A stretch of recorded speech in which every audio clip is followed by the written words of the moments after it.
So I know that this is being recorded. Feel free to just interrupt me at any time. This session's about you.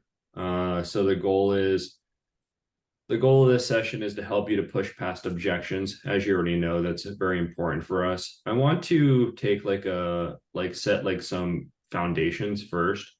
And I actually want to talk about how to influence people in general. So if you think about sales, fundamentally what we're doing is we're influencing people.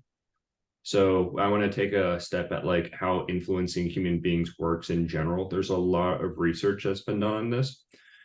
Then we'll go into a quick review of our messaging. I'll give you three main objection handling techniques, and then we'll talk about translating them to a digital world. So like email, LinkedIn. How's that sound for you? Great. Let's do it. All right, cool. So two main books. I just want to talk about them real quick. One of them is called Influence. This is based on a ton of research on why human beings make decisions. And then the second one, it was by a book by an FBI negotiator. His name is Chris Voss. And so this is pretty much considered the best book on negotiations. And so combining these, we're just going to be talking a little bit about what are in these books today. One of the things that I see a lot of the time, and I think that this is one of the biggest mistakes in sales development, in all honesty, is that we end up thinking like Chris, when someone says this, what do I say? As if like there's an answer. And what all the research says is that like when we get into a debate type of mindset in a debate, there's a winner and a loser, right? And then so when the other person, when we set things up that way, because it's a debate, the way for the other person to win is by you being wrong, right? So I actually think that one of the really important keys is to not treat it like a debate. Instead, to think of ourselves as like a helpful friend. So it's like a shift in mentality. Not trying to prove someone wrong, trash their CI/CD, their setup, talk about like why they need to do something, but try to help people and to teach them new things. So there's one other really key ingredient over here. Most people don't make decisions according to some great argument, but how you make them feel. And so when I was teaching like sales, people are asking me about like silver bullet messaging. Honestly, how you say it matters much more than like what you say a lot of the time. All right. So if you have that like mentality of let's be a helpful friend, that's going to help you 100% of the time because people can sense it and people will respond accordingly. All right. So just to recap, people don't really make decisions according to logic all the time, but how you make them feel. If you present yourself as trustworthy and on their sides, then they'll be more likely to react to you. And two ways to do that is to trigger their curiosity and the desire to learn. All right. Show us the dog. Oh no, there's three of them. Okay, never mind. Don't show the dogs. All right. Yeah. So what I really mean by this is asking great questions, listening really well, and then sharing your knowledge and teaching people new things. All right. One of the things that's sort of think about is what's the difference between consultants and salespeople? As salespeople, a lot of times we have to pay money, like give gift cards so that people will take meetings with us. Consultants charge $400 an hour to also give their opinion. Both consultants and salespeople, they're fundamentally giving their opinion. It's just that one's more credible. Okay. All right. What do you think about this so far? That's really interesting that you brought up the consulting thing because Anthony Pham and I just constructed some messaging for LinkedIn that positions having a meeting with us with an IQM essentially as more of a consultation, like a free consultation, more than selling the product, if that makes sense. So we like just had this conversation. So that's why I was smiling because I was like, oh, this is interesting timing, That's is awesome. what I think. Yeah. Okay, awesome. So I want to talk about how to impact people. In the 70s, there was a lot of research done on human psychology. So if you remember, like a lot of modern day sales and marketing theory actually comes out of the 70s. And what they came up with is that there's actually a bunch of really, really, really powerful principles that if you use them, you can impact people, right? So principle number one is reciprocity. It's the principle of payback. And so I had a friend that he was selling used cars, and what he did was he actually just offered people a bottle of water at the start of each meeting. And he realized that within a month that his sales was up 20, 30%, right? Something very, very, very simple. You just give people a bottle of water. You see this a lot of the times with gifts to executives and also paying for people for dinner, but that's the idea of reciprocity. Consistency is holding people to their stated values. This is really, really, really powerful for people, certain people. So for example, like I have like a religious background. So if you said, Chris, you're acting right now not in line with your faith, then that's actually something that's like very, very powerful for certain people. 3 and 4, social proof and authority. Social proof is basically what other people are saying. And then so an example of this is, let's just pretend a conversation. Hey, where should we go out tonight? Well, I just talked with Sarah, John, and Joe, that new restaurant. They said that it's really, really, really good Asian fusion, right? So that's the idea of social proof. It's also by research really, really powerful.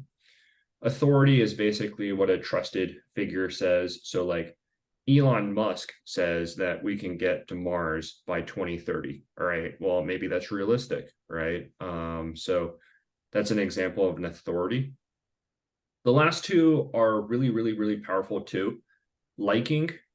And I actually do this sometimes, but I just say like, hey, I really appreciate how in that blog that you shared on LinkedIn that you referenced the importance of team values, like going to look up someone's LinkedIn, finding something they said, and then saying, hey, I really think that I really like admire your courage to go share XXX that in this blog or this tweet, right? So that's a principle of liking. And then lastly, the principle of scarcity. For some people, this is actually the most powerful technique, but it's the idea of there being like a time limited offer. Where a lot of people get this wrong is when we have a Calendly link and your entire calendar is available, then people basically think that like they could think like, hey, this person's like a loser and it's completely available. If instead you said like, hey, I'm really, really busy right now, but I'd love to still connect with you. I have 2 spots this week, right? So now you're making yourself more scarce, which actually like positions you as a more higher value resource. Okay. I have a story about this. There was a jeweler in Arizona that they sold these like bead necklaces, and they sold them for like $8 a necklace, right? And then they weren't really super happy with the amount of sales. What they did instead was they actually changed the price from $8 to $40, didn't change the product at all, and then marketed it as like very, very, very like sentimental, ornate, like like cultured. And then it's the exact same product, but because it was seen as more valued, actually the number of necklaces that were bought actually increased, not decreased. So it's an example of sometimes you think that like increasing the price would decrease the number of sold. But what they actually found was when they increased the price, the number sold actually increased as well, even though the product was the same. So that's the principle of scarcity. Okay. So let's review real quick. Can you give me an example of reciprocity? Like, offering a gift, or for instance, offering a coffee if they show up to a meeting, something like that. But before I continue, am I breaking out, or is it just on my end? Uh, Am I not breaking out? I can hear you fine. Okay, cool. It may be on my end. I did hear everything you said, thankfully, but I just wanted to make sure. So reciprocation, offering them some sort of gift or offering them some sort of valuable item for their time. Okay. Does it have to be, so reciprocity doesn't have to be an item. It can also be like, I can go to my boss and say, hey, I want to save you time. Let me take this next couple of meetings for you so you can go focus on your stuff, right? It can also be like an act, like in BDR, we could give them a free ebook. We can go connect them with other people. We can give them videos, assets. The main thing is like giving people access. Resources. Yeah, resources. All right, can you give me an example of social proof and authority? Things like resources. Yeah, can you Okay, give me an example? I'm sorry. I think I might have to move because um I think I might have to move because the connection is cutting out and I don't want to miss any of this. Yeah, I'm gonna turn my video off. Let me you want to see if that is helpful? Yeah. Okay. Okay, so authority. Figures, what are authority figures such as you use Elon Musk, but I can use like Bill Gates or people that prospects that we are going after would find to be someone they can trust and find that their values may align with this person. Okay, so give me an example of give me an example of authority within the context of sales development here at GitLab. For example, if we on a cold call or an email say that companies such as Goldman Sachs, essentially, yes, companies like Goldman Sachs are using us and just using other companies that essentially align with the industry is what I generally do. Yeah, so that's perfect. That's an example of authority and social proof, right? Yes. Social proof, I also think is really good when you bring out someone's competitor. So if I'm prospecting the Bank of America, I can go in and say, well, GitLab has partnered with Goldman Sachs and these other like San Francisco Valley Bank, and we've been able to drive values X, X, and X, right? So that's another example of social proof. It's especially powerful when you point out someone's competitors. And you can find all of GitLab customer.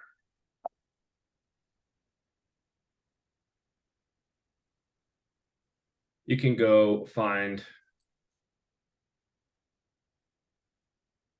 a lot of like these customer stories here, right? So if you're trying to go find someone, you're prospecting to a bank, then you can go find some of these companies and then use them as social proof. All right, okay.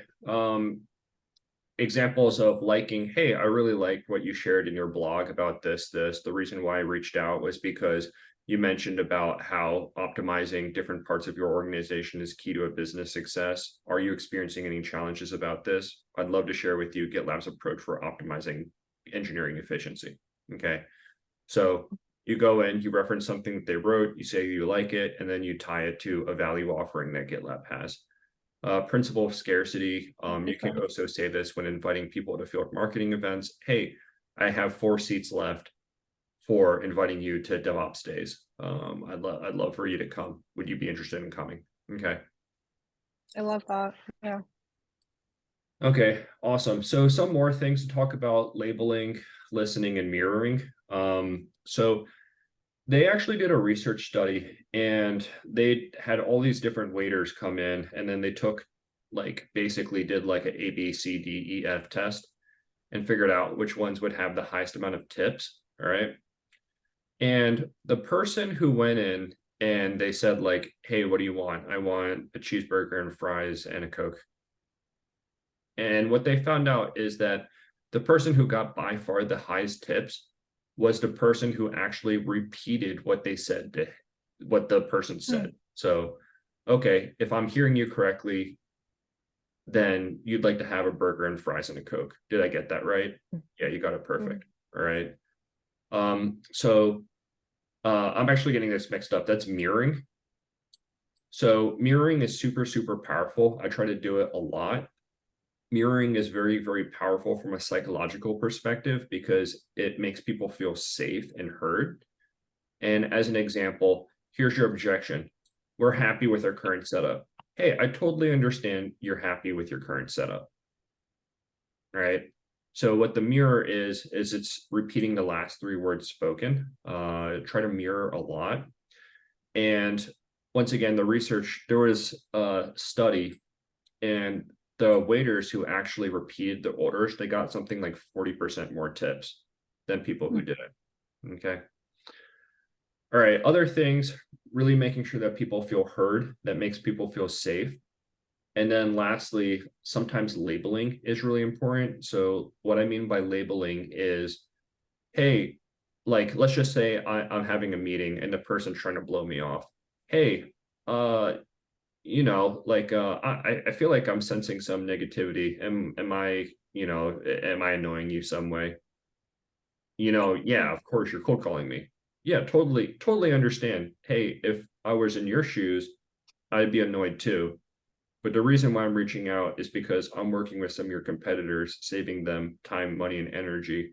And I was wondering if this is something that you'd be interested in too, right? So sometimes when someone's in a negative emotional state, if you address their negative emotions up front, you make them feel like validated, and then that's what allows them to then open up and then for the conversation to continue. Okay. So just a sort of summary, mirroring, hey, we're really happy with what we have right now. Okay, totally understand that you're happy with what you have right now. All right. So example of mirroring, listening, we should always be listening, right? And then labeling, hey, sensing some negativity, am I annoying you in some way? Right. So then they say like, yeah, you're being a blank blank, and you're like, I have to go to a meeting. Yeah, totally understand. I'm really sorry about that. But the reason why I'm reaching out is because I'm trying to save you more time. So how about this? If you give me the next 32 seconds, I'll give you my best dog and pony show about how I can save you a lot of energy over the next 6 month time horizon, right? Something like that. That wasn't a great example, but that is the idea of labeling. All right. Can I help clarify anything, or it's makes sense so far? It makes a lot of sense.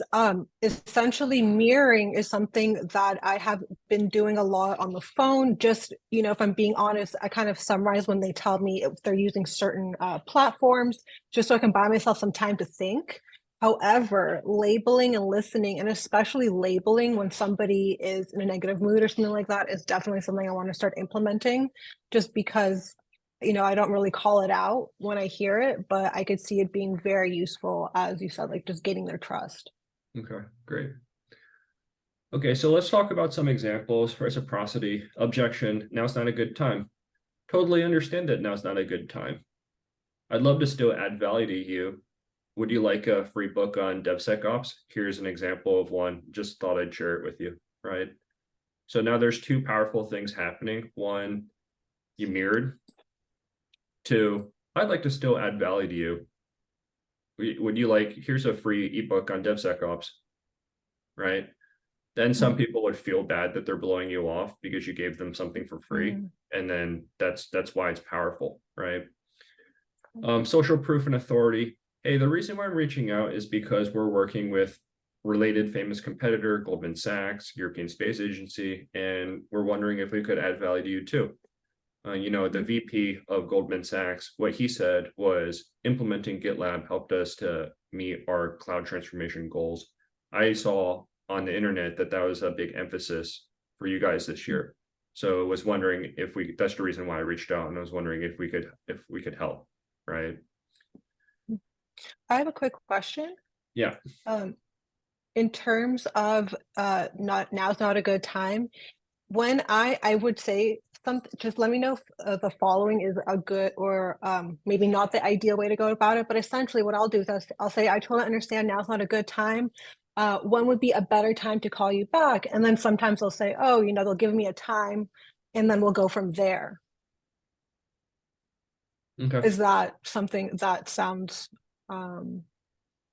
like I should continue, or what are your thoughts on that?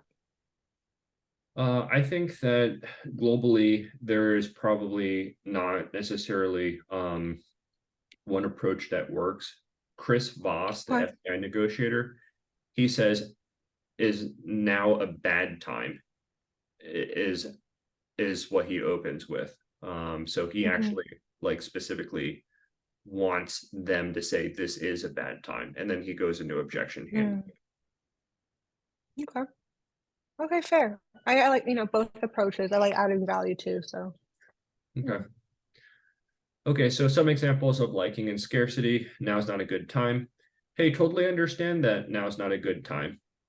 The reason why I'm reaching out is because I liked what you had to share on this blog and would still like to give you a free ebook on DevSecOps, right? Mm. So now I'm comboing techniques.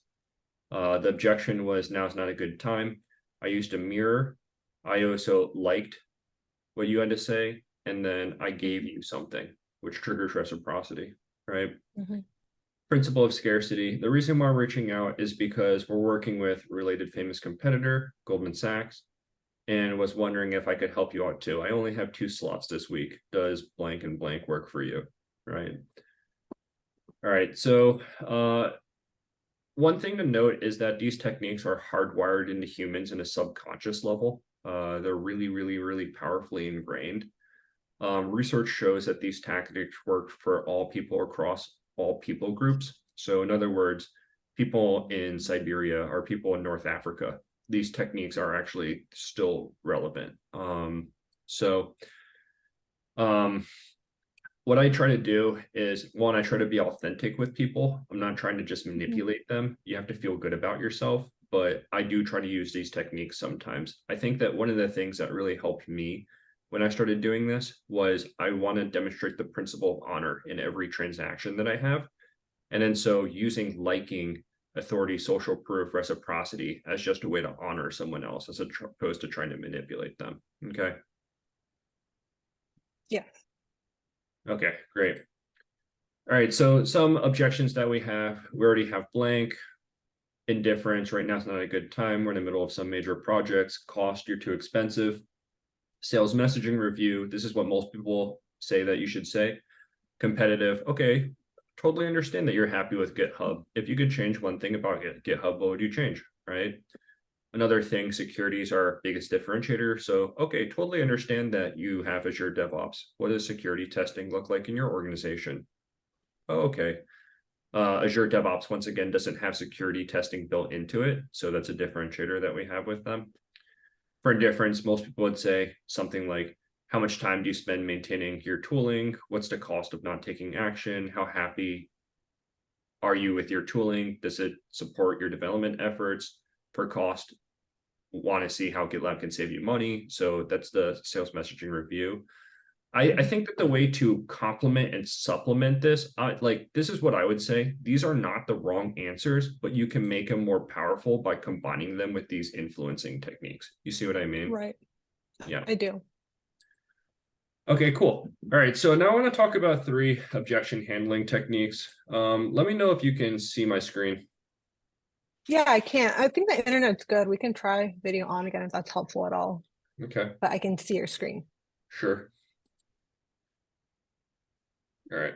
Now, if you follow my work, you know I'm not a big fan of a lot of the traditional sales methods, right? From time to time, there's 1 or 2 techniques that I like that I keep on my tool belt. And today I want to share one of those with you, and that is the 3F methods. So let me give you a little bit of context. Let's say you're talking to a prospect and you are getting resistance, right? They're giving you objections, just like almost like martial art. They're throwing a lot of punches at you. No, no, no, no, no. Why they're not taking action today, right? And they're giving you a lot of objections. So instead of fighting force with force, right? Instead of they give you resistance and you fight with force, what you want to do is kind of do a little bit of redirection.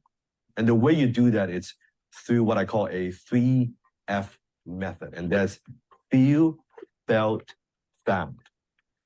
Feel, felt, found. Now, very, very simple. So what you want to do is, first of all, whenever you get resistance and they give you an objection, first, you need to have empathy. Don't fight, don't argue. Say, you know what? I understand how you feel, right? I understand how you felt. Others felt the same way. Explain, and then here's what I found. Feel, felt, found.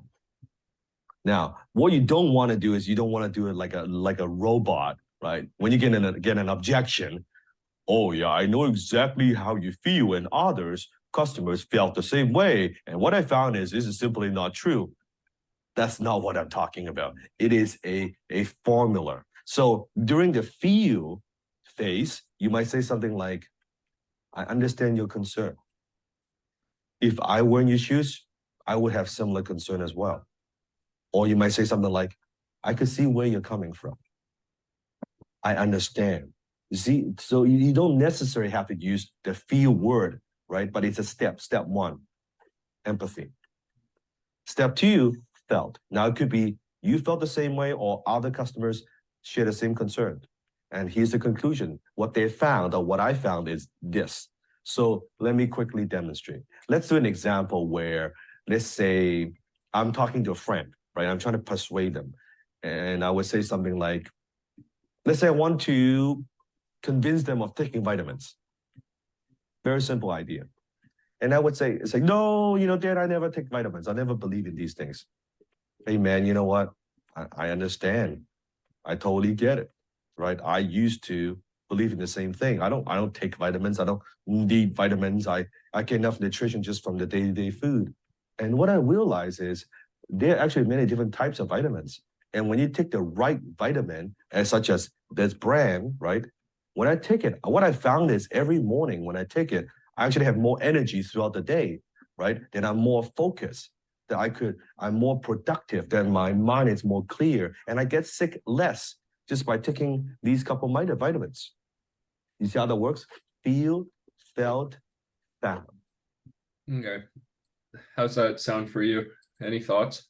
Do you think that yeah, No, go ahead. you go ahead. Yeah, I have a lot of thoughts. I actually really like that man's videos. So essentially with feel, felt, found, empathizing with the prospect is very useful. And, I found that if I'm on the phone in particular, if I say, if they've gone with GitHub, I can say, yeah, that completely makes sense. It's a great solution. However, we have found that you're overspending by third-party integration security, things like that. What I've found, what I've come to understand is the tone is equally as important as this man mentioned. So it's just, I don't know. I would honestly say that tone, particularly for me, is the one I'm trying to focus on even more, because as you said, you can understand the information, but if you sound too robotic, then all trust is, or a lot of the trust can essentially be gone, right? I have found that really understanding that what I'm saying is true is really important for me to actually sound authentic and credible. So what I mean by that is if I'm just like using it robotically, it sort of like comes across. But if like I actually understand GitLab's value offering and drivers and how it applies to the situation, then like I can say it in a way that resonates better. In other words, if I'm actually telling the truth, then it helps me to sound credible. So as an example, objection, you're too expensive. Hey, I totally understand that you feel like we're too expensive. If I were in your shoes, I'd value your finances too, especially in these uncertain economics times. What I have found, however, is that people who implement GitLab, they actually have a 4-month payback period, and that GitLab actually saves people money in the long run because they can eliminate many of their software tools, ultimately allowing them to not only have faster engineering, but spend less money on tooling in general, right? So that's an example of how you can go tie it together. Here's another example. Hey, we have Azure, totally understand you're already using Azure DevOps. Azure is a great solution, and if I were a busy CTO like yourself, I would also value what's already working because, as you already know, every time you switch from one platform to another, it's a lot of time and energy, and then that takes away time from what your teams are regularly supposed to be doing. What people have found, however, is that Azure DevOps is missing specific features like built-in security scanning. And without these, you have to invest into a separate security tool to get the benefits of DevSecOps. So I'd give that like a B minus. I think it needs to be shorter, but that's an example of field felt found for Azure DevOps. Okay. So next one is LACE. LACE stands for listen, accept, make a commitment, and address through action. So I'll give you an example of this. Hey, now it's just not the right time. We're super busy. We're in the middle of a bunch of projects. It's just not a good time right now. Okay. Hey, I totally understand that right now is not the right time. What are some of the projects that have been keeping you busy? Well, yeah, some of the projects that we're working on right now is we have huge app modernization and cloud migration initiatives. This is our big Q3 and Q4 goal. And in all honesty, we are all hands on deck on this right now. So we should not be switching our tooling right now. Hey, I totally get it. If I were in the middle of a busy app modernization tech like initiative, then I would really value my time too, right? But since you mentioned app modernization and cloud migrations, if I could show you how GitLab actually speeds up cloud migrations and ultimately allows people to get to implement a fully robust cloud framework quickly, then would you be interested in hearing more, right? So in other words, you listen, and then the key thing is like, how can I address that objection through an explicit action? Hey, if I can show you how GitLab saves people time migrating to Kubernetes, implementing DevSecOps, whatever, then would you be interested in hearing more, right? So that's LACE. Okay, another LACE example, we're happy with our existing tool chain. Hey, I totally understand that you're invested in your existing tool chain. How's that working out for you? Well, it works most of the time. We have some problems with Jenkins from time to time. Yeah, totally understand. If you could change anything you wanted about your tooling, what would you change? Then follow up with, how about this? If I can show you a few examples about how some authority, Goldman Sachs, was able to do exactly that, would you be interested in learning more, right? So now we're comboing techniques again. So it's LACE, we used a mirror, we asked questions and listened, and then I roped in an authority figure, and then I said, if we could actually help you to do your objection, would you be interested in learning more, right? So the difference within LACE is we're addressing the objection through explicit action, okay? All right, so the last one is pushback. This is a challenger sales approach, and it's just pushing back. You have to really know that what you're saying is right to be able to do this authentically, in my experience. And then the other thing is I found this works really well with Jenkins because most people don't like Jenkins, right? So I would say something like, hey, I totally understand you have a full plate of projects going on right now, but doesn't not doing anything mean that you'll always be stuck with blank and blank? And won't this cost you more in the long run, right? So let me just give you, so let's just say Jenkins. When do you always be stuck with jobs that don't work and then spending a lot of time fixing your tooling? And won't this just cost you more in the long run, right? Okay, cool. So in general, most people start out with LACE.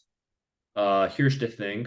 If you're an executive, you know about LACE because it's an intro level objection handling technique. So especially people in procurement teams, they have heard about LACE too, or excuse me, feel felt found. So feel felt found is considered the most beginner entry level objection handling technique. A lot of people are trained to listen for it, and then so I generally say start with 3: feel felt found, LACE, and pushback, and then use them like in 60%, 30%, 10%. Okay, all right. I'd love to hear what you think. Like, it sounds like you use feel felt found. What do you think about lace and pushback?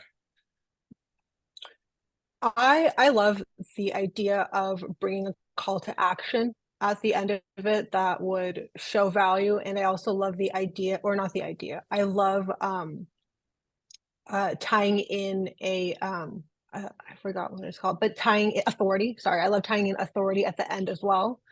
Um, so I think just combining methods, as you mentioned, is kind of the name of the game here. What I'm noticing for me personally is I'm doing bits and pieces here and there, but I think combining them will be really the key here for me personally. Yeah. Awesome. Yeah, I totally agree. So when most people go and then they ask me about objection handling, they're looking for like things to say. It gets a lot more powerful when you combine a bunch of the techniques together, you know? Mm-hmm. Yes. Okay.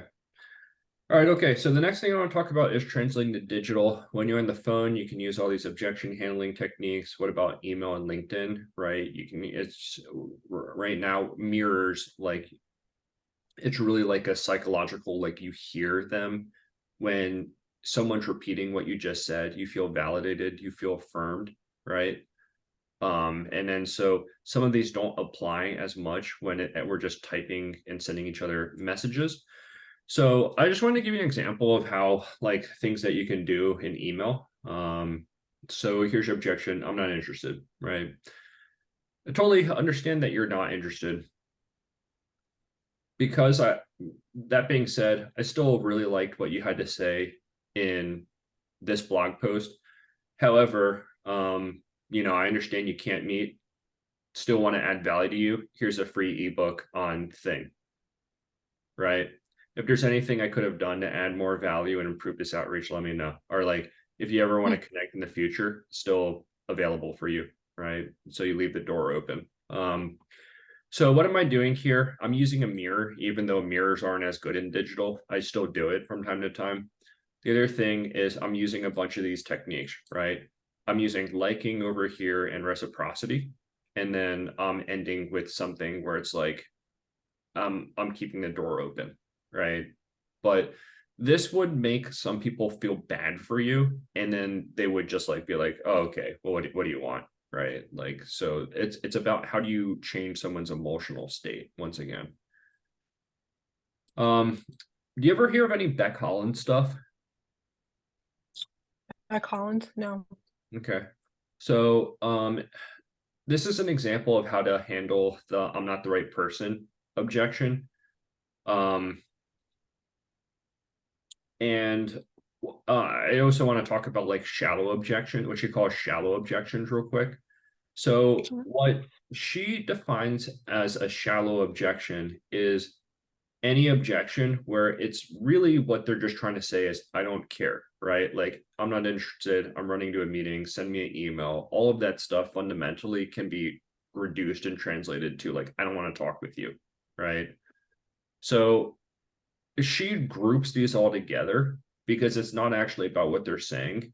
It's about how to actually just sort of like flip the script, right? And her way of handling this is one, you start out with the pattern interrupt. Hey, can I? So someone says, hey, send me an email. Okay, I'd love to send you an email, but can I level with you? Hey, I'm just getting the feeling that this is just your way of saying, go away, you annoying sales rep. Did I get that right? Hey, I totally get it. When people call me, I get annoyed too. But how about this?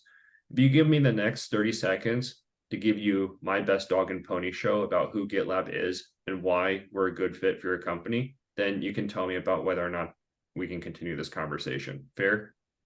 Right? So what is she doing right here? Number one, pattern interrupt. Hey, can I level with you? All right. Then she's using what they call the elephant in the room. I'm getting the feeling that this is just your way of saying go away, right? Did I get that right? Then empathy, totally understand that. If I were in your shoes, I'd find this call annoying too. But the reason why I'm reaching out is because I'm trying to save you time, money, And would you be willing to give me the next 30 seconds so I can give you the best dog and pony show on who GitLab is and why we may be a good fit for your business? And then you can tell me whether or not you want to continue this conversation. Is that fair?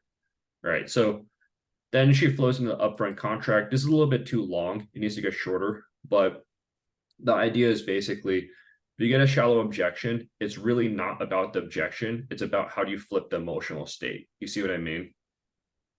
It's really not about how, like, they don't actually want you to send them an email. You know what I mean? Like, it's about how do you change how they feel. And then the way to do that is kind of level with you, address the negativity head on with what the emotional labeling that we said earlier, lead with empathy, and then go into an upfront contract. Okay. What do you think? This is very, very helpful. Essentially, the pattern interrupt and calling the elephant in the room is something that I want to start implementing. Essentially, during my cold calls, I think I do like a very like kindergarten level version of this, if you will. Where essentially I'd be like, "Hi, may I please speak to like Chris?" And so, this is Chris. Be like, "Hi, this is Vera calling from GitLab. May I just take 30 seconds to tell you why I'm calling?" And depending on how they answer, if they sound like they're about to hang up on me, I'll say, may take 30 seconds to tell you why I'm calling before you decide to hang up on me, and I'll like give them a little chuckle. And I haven't gone to hang up since. So there's that. That's really cool. So I really like what you're doing over there with, you're trying to be human, right? Being human is super, super, super important. And then the other thing is that you're using a pattern interrupt, right? So you're interrupting their pattern by throwing something that's a little bit non-traditional. Okay, one more. This just goes a lot more in depth. So this is great. Yeah. Yep. I'll give you an example real quick of, I'm not going to fully go through this. I'll just allude. Beck Holland, she has a lot of sales development stuff. But how to handle the not the right person objection is, there's two principles she's using. Number one, most people want to help other people out. So it's like, if I went to you and said, "Hey, Vera, can I have, hey, I need help. Would you be willing to give me some advice?" So here's a request that most people want when people come to me. "Hey, Chris, I really value how how you show up in meetings, and I'm looking for your advice. Would you be willing to meet with me for 25 minutes to share about how I can go improve my public speaking?" Right? That's a request that 99% of human beings will say yes to, right? So principle number one, she's trying to leverage how people like giving help to others. And then basically using the second principle that she says is that, like, if I go to a VP here and I try to meet with them, they might say no. But if I then lead and say, like, "Hey, VP, I talked with one of your directors, and he advised me to go speak with you. Do you have 30 minutes so that I can go share about X and X with you sometime later this week?" Right? So there's two principles. Number one, people like helping other people. Number two, people are more likely to say yes if you reference someone that they know, right? So her technique is, you get, "I'm not the right person" objection. Then you say, "Oh, okay. Thanks for letting me know that you're not the right person. Any advice on who is and how to connect with them?" Okay. So some people will say yes to that. Then you reach out to that person based on personalization. So, "Hey, VP, I'm reaching out because director referred me to you. But more importantly, I was on LinkedIn, and one thing that stood out to me was about how you shared about X and X," right? So in other words, you get the "I'm not the right person" objection. You ask for help. "Hey, who is the right person? Any advice? I'd love to learn from you." Right? Then you reach out to that person. "Hey, I'm reaching out because I just spoke with Derek Walters, the director who's on your team. but more importantly, and then you go into your pitch, right? So then Beck is using liking principle over here, right? So, okay, so that's a little bit of a teaser. I'm not going to go through the rest of this. I just want to talk a little bit about the conclusion about a lot of these things. A lot of people, when they start out, they focus on winning an argument. And what I really want to push people to is we're not about winning an argument. If you get into a debate, one person loses, the way that they win is by you being wrong, right? Instead, how can we focus on making people feel a certain way? Can you make them feel honored and respected and that you are trustworthy, right? So there was actually MIT research on 30,000 sales calls, and it actually found out that how you said it mattered more than what was said by like some crazy significance. So literally you could have a perfect presentation from a content perspective, but if you sounded the wrong way, then you didn't get the meeting, right? So I think the easiest way to do this in general is trying to actually be authentic, leading with a heart to serve and adding value, thinking of yourself as a helpful friend, right? It's important for us to remind ourselves that GitLab actually is a great product and we actually can solve problems that give people their time back so that they can spend more time with their family and do things they actually want to do, right? So we're not like, I like sometimes I get in a sales grind, but I just try to remind myself of that. Is like, hey, why am I here? Right? We actually have something that does help people.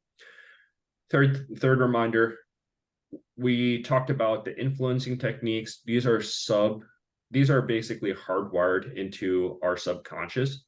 And so there's a lot of research that shows that like these are incredibly powerful. So try using them and try using multiple of them. All of the 3 objection handling techniques that we talked about, trying to use them when the appropriate situation calls for it, and then splicing in influencing techniques into there. So just like as an example,